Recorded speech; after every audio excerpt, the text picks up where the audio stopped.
He told me his story. These are his memories.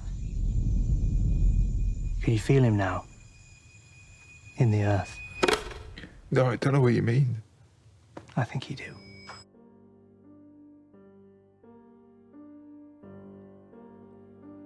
Director Ben Wheatley wrote the script for In the Earth right in the middle of the global pandemic that we've all had to tolerate over the last 18 months or so.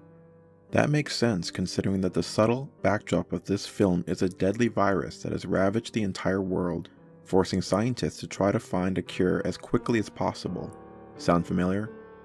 Despite the parallels of this film's backstory and what's actually happening across the world, In the Earth does not feel like a film set around a virus that is plaguing mankind. I'm not sure it's even supposed to.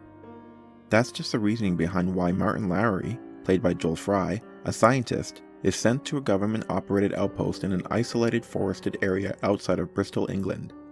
Martin and a park guide named Alma, played by Alora Torchia, hike the fertile forest together only to find themselves being targeted by someone or something.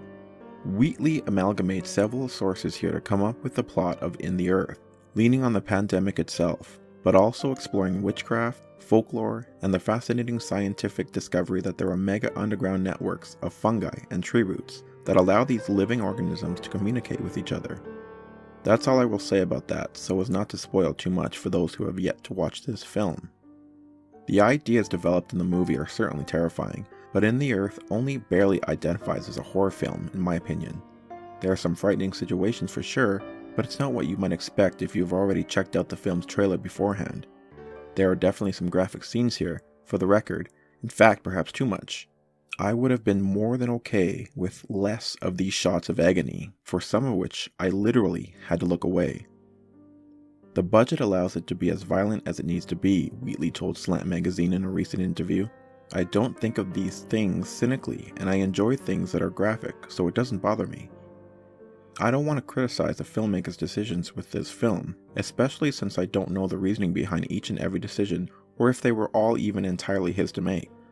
So, I'll focus on what I liked about In the Earth instead, starting with the characters, which were given enough exposition to lend this story some authenticity, even in the realm of its somewhat outlandish setting. The actors all did a great job here as well, especially Joel Fry, who really had to dig deep to pull off some of these gory scenes. Perhaps most importantly, the story itself is intensely intriguing, and is the main reason I even gave In the Earth a shot. It may hit a bit too close to home for some of the folks who are struggling with this real-life pandemic more than the average person, but the director doesn't dwell on this aspect at all. It's hidden there in the background, somewhat like whatever is tormenting our protagonists in the forest. The ending left me wanting more, however. I wanted to understand this nefarious-sounding web of undergrowth more, and for the director to focus more on that rather than what's happening between our four main characters. But to be fair, that sounds like an entirely different genre of film, one that could easily run itself into the ground. No pun intended. Nonetheless, I admire Wheatley's work on the project, and I am a big fan of some of his previous work, namely 2011's Kill List, which, if you haven't already, you should definitely check out. He is clearly a talented and imaginative filmmaker, and I hope he continues to make more films in this space. For the record, I'd give In the Earth 3 stars out of 5. Thank you so much for watching this video, and I hope you enjoyed my review. If you did, please feel free to like and subscribe. Take care.